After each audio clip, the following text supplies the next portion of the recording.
Muy buenas tardes a todas y todos los integrantes del Semillero de Investigación en Derechos, Géneros y Sexualidades. Mi nombre es César Sánchez Abella, estoy encargado de este proyecto y en esta oportunidad vamos a tener una segunda entrevista con el investigador Fernando Ramírez Arcos. El profesor Ramírez tiene la gentileza de tener una nueva entrevista con nosotros para el semillero, dado que hemos tenido algunos problemas técnicos con la primera entrevista que nos concedió, y en esta oportunidad vamos a hablar con el profesor Ramírez de su investigación en la Maestría de Estudios Culturales en la Universidad Nacional de Colombia. El profesor Ramírez es profesor de la Escuela de Estudios de Género de la Universidad Nacional de Colombia y también de la Universidad del Rosario.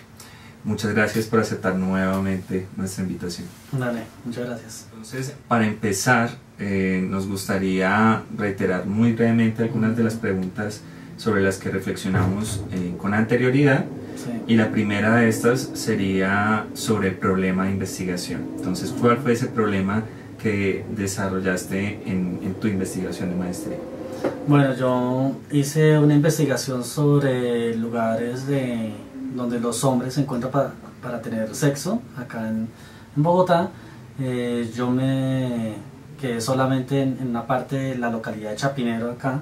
Elegí 3 lugares, un lugar que es un video, otro es un sauna y otro es un club de sexo. Y en ese caso lo que yo empecé a mirar en esos lugares de encuentros sexuales entre hombres es cómo hay un cierto control, hay cierto gobierno, administración de las conductas de los hombres que están ahí.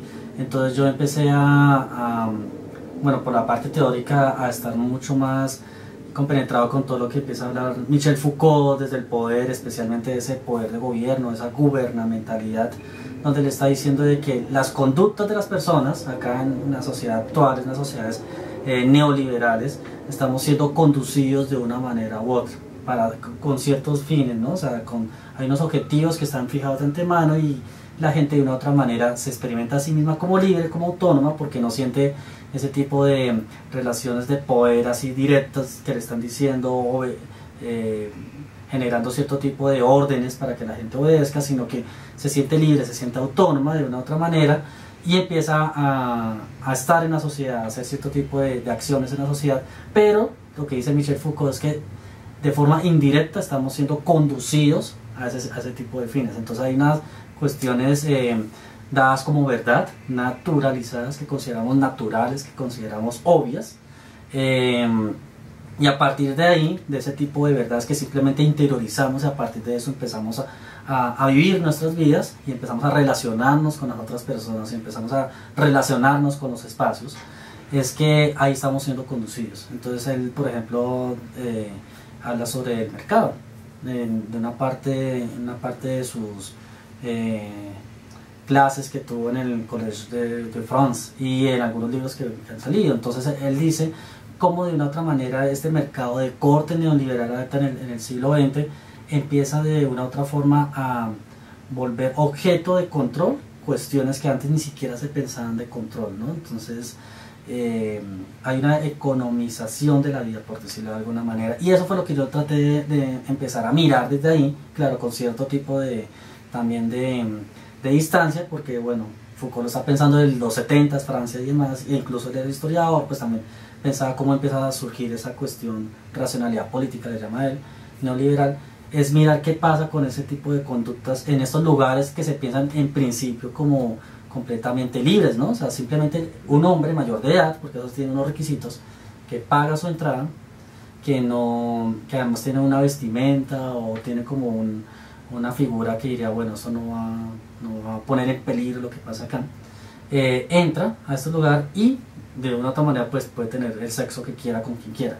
Esa es como una de las ideas que hay de estos lugares, ¿no? O sea, el sexo libre, por decirlo de alguna manera, con cuantos quiera, a la hora que quiera, si quiere quedarse todo el tiempo que está abierto el lugar, lo puede hacer por ese pago de entrada, si quiere quedarse solamente media hora, lo hace. O sea, no hay restricciones frente a eso. Supuestamente eso da como una sensación de libertad.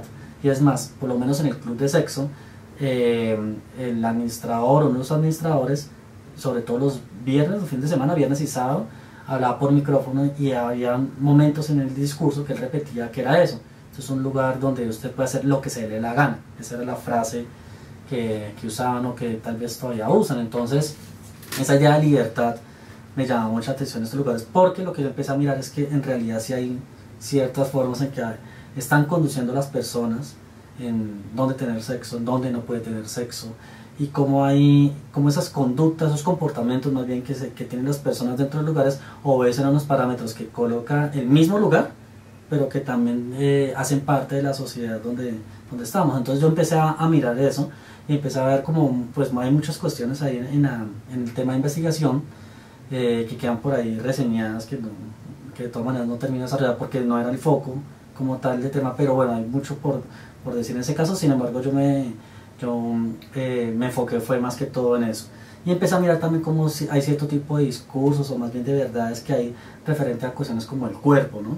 Entonces, como en esos lugares se entra es más que todo desnudo, o sea, hay un código de vestimenta que siempre está pendiente que la gente entre desnuda, que los hombres entren desnudos. Entonces hay unas ciertas valoraciones y valorizaciones más bien de estos cuerpos a partir de cierto tipo de parámetros que no necesariamente están impuestos por el lugar, sino están impuestos socialmente. Entonces, parámetros de belleza, ¿no? Si hay una persona que es atlética o si tiene músculos marcados, o más bien que va al gimnasio todo el tiempo, eso se va a ver ahí, ya de forma explícita. Y cómo eso también influye en cómo las personas se conducen en estos lugares, ¿no? No lo mismo una persona que sigue ese tipo de parámetros de belleza que en mi opinión son bastante dictatoriales, a otra persona que no, una persona que tiene un peso corporal mayor del que supuestamente debe tener alguien, con un rostro que no estaría definido como atractivo, o simplemente con una actitud que no sería valorada de la misma manera que alguien que es más extrovertido y que alguien que es más varonil, con toda esa idea de la masculinidad tan fuerte que se ve en estos lugares. Entonces podría no ser tener tanto éxito en estos lugares como esas otras personas, ¿no? Eso ya nomás está influyendo como tal en las conductas de estas personas. Entonces yo estoy mirando como varias de esas situaciones que se presentaban en esos tres lugares y haciendo un contraste entre estos tres lugares. La siguiente pregunta, también obligada, sería en torno a la metodología. Entonces, ¿qué herramientas metodológicas usaste para abordar ese problema de investigación? Bueno, lo que yo hice fue ir a los sitios. Entonces empecé a hacer investigación de corte etnográfico, era hacer observación participante en esos lugares. Bueno, hay toda una discusión teórica también de qué significa eso, observación participante, qué significa lo observar, qué significa participar, pero bueno, yo en este momento no quiero como entrarme en esto, pero sí quiero decir algo respecto a esto, es que ya como tal hacer parte del paisaje de esos lugares, ¿cierto? Es de una u otra forma participar de lo que ocurre ahí. Entonces, listo, no, yo entré a los tres lugares. Como yo decía antes, hay lugares que, los tres lugares de una u otra forma tienen código de vestuario, o sea, le están diciendo a las personas cómo deben entrar vestidas, o no. Entonces había días que simplemente se está prisionando todo el tiempo la desnudez, ¿no? Si sea parcial o total. El club de sexo nunca cambia en ese sentido, siempre es desnudo completamente, pero en el sauna, en el video podía diferenciarse por día si había una prenda de más o no. Entonces, nada, yo empecé a hacer esa entrada a los lugares de la forma que están diciendo que se debe entrar, y empecé a observar, y después de que terminaba yo las salidas de campo, entonces llegaba a mi casa, hacía algunas notas, y después esas notas las pasaban limpio al diario de campo, que en el diario de campo es donde uno empieza a ser como mucho más ordenado frente a lo que se ha visto, con unas categorías específicas que uno tiene, con unas cuestiones de análisis así muy someras que hay de lo que uno está viendo, para después cuando ya se vaya a armar como tal el trabajo de investigación sea mucho más sencillo, ¿no? Entonces, si no tiene una nota donde uno simplemente escribió frases y ya, sino ya pasa por un filtro que es el diario de campo, donde ya hay algo mucho más ordenado para ya desarrollar como tal, escribir como tal la tesis, es mucho más fácil lograr llegar a los datos y de paso también saber qué se estaba pensando en ese momento. Cuando uno está haciendo una tesis de investigación o una tesis de maestría, o está haciendo una investigación, desde que uno inicia hasta que uno finaliza, todo el tiempo está uno pensando respecto a lo que uno está viendo, y eso va cambiando todo el tiempo. Hay cosas que uno pensaba al principio que eran importantes, al final ya no, cosas que uno al principio ni siquiera se ha dado cuenta y al final terminan siendo muy importantes, cosas que uno decía, bueno, en este momento me sirve tales cosas, tal autor, lo estoy pensando de tal manera y después uno cambia. Eso es lo interesante, eso es lo bonito también de una investigación, ¿no? Entonces, bueno, la cuestión es que en estos lugares yo no podía tomar notas adentro. Entonces, lo que yo hice, y sobre todo lo hice fue al final de las salidas de campo, que fue cuando ya se me ocurrió, era que yo entraba un lapicito muy pequeño, o sea, yo de un lápiz yo lo partí, y este lápiz muy pequeño entonces lo coloqué, lo enrollé en las medias, que era la única forma que yo podía hacer eso con un papelito, Entonces yo en algún momento iba al baño y en los papelitos anotaba convenciones o abreviaturas que después me dieron la idea para hacer las notas de campo. Simplemente cosas que había observado en ese momento que me parecían súper claves, iba al baño y las anotaba, pero pues no me quedaba mucho tiempo en el baño porque también podía ser, no sé, sospechoso o lo que sea. O sea, simplemente era estar en el lugar y estar como de una u otra manera un cliente más, ¿no? Pero bueno, también es toda esta cuestión de realmente si no es un cliente, no es un cliente. De todas maneras, yo entraba con esas ropas de investigador. Eso no se quita simplemente por estar ahí igual que las otras personas. Y ya. Yo no realicé como tal entrevistas a las personas ni a los dueños porque lo que a mí me interesaba desde estas perspectivas o posturas teóricas que yo estaba retomando era observar cómo se estaban realizando estas conductas de estos hombres clientes en estos lugares, ¿no? Entonces yo hice casi 50 salidas de campo y pues ahí nomás ya tuve mucha información al respecto. Si yo hubiera hecho entrevistas a los dueños, hubiera hecho entrevistas a las personas que van, hubiera sido, claro que sí, muy interesante y de pronto miraba otro tipo de perspectivas que no han tenido en cuenta, pero igual pues es una tesis de maestría, yo estaba viendo 3 lugares, con todas estas salidas pues ya tenía mucha información y en las investigaciones siempre tiene que haber un límite de cómo se hace la investigación, porque al mismo tiempo uno está condicionado por cuestiones de tiempo, por cuestiones de las mismas condiciones que la maestría le está dando a uno, ¿no? Que tiene que hacer entregas a cierto tiempo, a la directora en este caso que fue Marta Zambrano, que es profesora de Antropología de la Nacional y también de Estudios Culturales y de la Escuela de Estudios de Género. Entonces todo ese tipo de condicionamientos hacen que la investigación tenga unos límites, afortunadamente, porque si uno va a empezar a hacer entrevistas y seguir haciendo salidas de campo, pues uno nunca termina, el campo realmente nunca termina. Entonces sí es importante eso. Y bueno, y está también la cuestión de la escritura, ¿no? Entonces, que eso a veces no se piensa como parte de lo metodológico, y es realmente que cuando uno está escribiendo, cuando uno está haciendo etnografía, desde las notas que uno está tomando, hasta cuando uno ya lo está pasando en limpio y lo empieza a revisar y sale la tesis, ahí nomás hay una cuestión de realmente uno que está privilegiando, qué tipo de información privilegia y qué no, y cómo la usa. Entonces, hay información que yo no coloqué en mi tesis, que de pronto, no sé, con el pasar de los meses, diría yo, hubiera sido de pronto interesante. Hay cosas que coloqué y ya diría en este momento, si la vuelvo a leer, como de pronto esto lo hubiera podido omitir o lo escribo de otra manera. La idea de la escritura es muy interesante porque por lo menos desde antropología siempre se está pensando en que lo escrito hace parte de la producción de conocimiento, ¿no? Esa producción de conocimiento no es solamente ir allá a ver qué es lo que está pasando, a ver las personas, sino también cómo uno está recibiendo eso. Entonces hay un proceso de reflexividad o de autorreflexión frente al campo, quién es uno en campo, cómo uno está recibiendo esa información, cómo la va a usar uno, y también eso cómo está mediado con la teoría que uno está revisando. Entonces esto un conjunto investigativo, por decirlo de alguna manera, con el que uno tiene que lidiar cuando está haciendo investigación, sobre todo cuando se está haciendo etnografía. Eso es un reto, pero al mismo tiempo el reto es lo más interesante, es un reto muy interesante de asumir.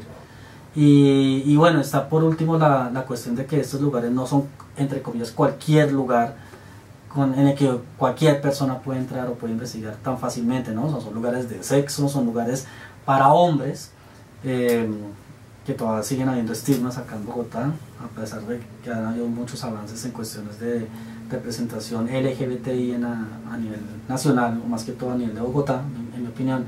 Y son lugares donde tienen sexo, donde pueden tener sexo entre varios. Entonces hay toda una interpelación de cómo se está haciendo el campo, usted quién es en campo, qué significa, usted cómo puede sentir eso en su propio cuerpo, lo que usted está viendo, cómo influye eso que usted está viendo en la forma como usted puede estar o no obteniendo cierto tipo de datos, cómo eso es recibido en la academia. que eso tampoco es tan fácil, o sea, a pesar de que yo estoy o estuve en la maestría de estudios culturales en la Universidad Nacional, que he pertenecido como a la Escuela de Estudios de Género como estudiante y ahora como docente ocasional, entonces a pesar de que son espacios privilegiados donde se pueden hablar de estos temas, de todas maneras siempre está esa sospecha, por decirlo de cierta forma, de qué es lo que se está haciendo ahí, ¿no? Y por qué es eso relevante para la investigación y qué significa que se esté hablando de algo que en principio se considera anónimo o que debe tener cierto velo de secreto, que son estos lugares. Luego de esta descripción sobre la metodología y bueno, también algunas cosas sobre teoría que nos mencionas, pues queda una pregunta que es inevitable en un contexto como el de este semillero, y es todos esos eventos inesperados o todos estos elementos, digamos, no planeados que emergen con el trabajo de campo. Entonces, cuéntanos un poco sobre cuáles fueron esas vicisitudes o esas dificultades, digamos, que enfrentaste. Algunas nos las has anticipado, pero digamos, si hay algo más que quisieras compartir con nosotros, bienvenido. Bueno, tal vez una de las cuestiones que a mí de la que me hablaron en la sustentación de la tesis fue eso mismo que estaba ahorita comentando sobre el hecho de entrevistar o no a las personas, ¿no? Entonces, no sé si como una vicisitud, pero yo sí creo en este momento que eso le hubiera podido dar un enfoque diferente a la investigación que realicé. Igual, cuando se está investigando siempre se toman riesgos, ¿no? Siempre se toman decisiones, y esas decisiones, más allá de que sean buenas o malas, llegan a unos tipos de resultados específicos, unos resultados que además hacen parte de la historia de vida que tiene la persona, el investigador en ese caso. Es decir, el hecho de que yo tome una decisión en particular hace 5 años haciendo esa tesis, o a la que yo haría en este momento si me tocara hacer esa investigación de nuevo, que sea o no la misma o tenga cierto tipo de diferencias, hace parte también de la historia de vida que tengo ahora, personal y como investigador, a también cómo yo pueda estar viendo el campo, o sea, cómo el campo también de una u otra manera no es algo que queda, no es una línea continua, que es igual todo el tiempo, sino que también va cambiando. Entonces esas decisiones también parten de cómo yo estoy viendo en ese momento, cómo estoy recibiendo lo que yo estoy viendo, ¿no? Y cómo yo estoy pensando esa investigación. Entonces, no sé, tal vez en ese caso pues yo decidí no hacer esas entrevistas. De pronto en este momento quizá hubiera sido interesante no hacer varias entrevistas, que no que esperarían en una fotografía, pero de pronto algunas entrevistas casuales frente a eso, ¿no? Casuales pues diciendo que yo estoy haciendo esa investigación y demás. Lo que yo hice en campo y lo escribí como una forma no tan explícita es que yo sí tuve conversaciones con varias personas ahí, en los 3 lugares. Entonces yo no tengo como esa típica narración que tienen otro tipo de etnografías, que es tal persona dijo tal cosa y ponen la cita grande, ¿no? Entre comillas y demás, sino que esas conversaciones hacen parte de una otra manera de cómo yo hago parte de ese campo, y eso se ve reflejado en la tesis. Eso por un lado que quisiera destacar. La otra es que, bueno, a pesar de que son lugares donde está toda la cuestión de la desnudez así de frente y el sexo explícito, porque de una u otra manera yo estaba viendo gente teniendo sexo, hombres teniendo sexo. Eso tal vez una cuestión más reflexiva frente a eso, que yo sí creo que la tengo en la tesis, pero de pronto con otro tipo de ingredientes que en este momento estoy pensando, hubiera sido interesante para dar cuenta de eso, ¿no? O sea, lo que comentaba ahora también, o sea, cómo en la academia eso puede ser o no bien recibido. O sea, no es lo mismo una investigación tradicional, por ejemplo, frente a una comunidad indígena, que de todas maneras sigue siendo muy importante, no estoy diciendo que es algo malo, sino cómo eso se contrasta con un tipo de etnografía donde se está viendo a hombres teniendo sexo y generalmente o a veces en grupo. Entonces, eso no necesariamente va a ser, las dos investigaciones no necesariamente van a ser bien recibidas de la misma manera en la academia, y también en algunos eventos sí, en otros eventos no. Algunas personas que pueden estar diciendo me parece muy interesante por tal y tal cuestión, otras personas pueden estar empezando a insertar cuestiones morales que hay frente a eso, porque eso es a lo que yo voy, o sea, como hay toda una cuestión moral hacia lo que se está investigando y de quién se está investigando y cómo se está investigando, y eso de una u otra forma atraviesa no solamente atraviesa la investigación, sino otro tipo de investigaciones que hay sobre estas prácticas sexuales. Precisamente hay todo ese concepto de etnografías de prácticas sexuales que viene desde antropología en Brasil, de Leandro de Oliveira, cuando él está comentando eso, qué significa precisamente que hayan personas en Brasil, eso hace más o menos casi 10 años que él empieza a hablar de eso, que hayan decidido hacer etnografías de donde hay sexo, ¿no? Y cómo eso empieza a ser retomado de una otra manera con otro tipo de investigaciones allá en Brasil, de eso mismo, de que haya gente que vaya a estos lugares donde está teniendo y qué tipo de efectos tiene eso en la propia investigación. Pero no solamente en Brasil, hay en otras partes. Acá mismo en Colombia ya también hay personas que han realizado investigaciones. Lo que pasa es que acá ha sido mucho más, no veo como una concreción, tal vez, se diría así, concreción. Algo como mucho más aterrizado, algo mucho más delimitado frente a lo que significa, o todas unas discusiones frente a lo que significa esto de investigar prácticas sexuales en Colombia. Han habido personas, y desde la antropología, desde la sociología, que han ido a ver qué pasa en un video, que han ido a ver qué pasa en un sauna, que han ido a ver qué pasa en los cinemas que proyectan pornografía, que ahí sí está más abierto para hombres y para mujeres. O sea, ese tipo de investigaciones, y sí me parece que es necesario de todas maneras seguir como en esa línea y ver y empezar a analizar como cierto tipo de cuestiones que no es necesario empezar a analizar en esas investigaciones ni tampoco en la mía, ¿no? O sea, qué pasa con las personas que están, las personas vecinas que están cerca de esos locales, qué pasa con cómo se empiezan a articular lo que pasa ahí dentro con otro tipo de cuestiones sociales, morales, políticas que están sucediendo por lo menos en la ciudad de Bogotá respecto a lo LGBTI, ¿no? O sea, qué pasa con toda esa cuestión de visibilidad, de representaciones, de cierto tipo de problemáticas consideradas LGBTI, todo eso lo digo, ese LGBTI muy entre comillas, qué tipo de cuestiones se privilegian en estos movimientos o grupos activistas, qué tipo de cosas no. O sea, hay varias cuestiones para empezar a mirar, y me parece que eso sí sería muy interesante, ¿no? O sea, qué pasa con el sexo en estas agrupaciones activistas.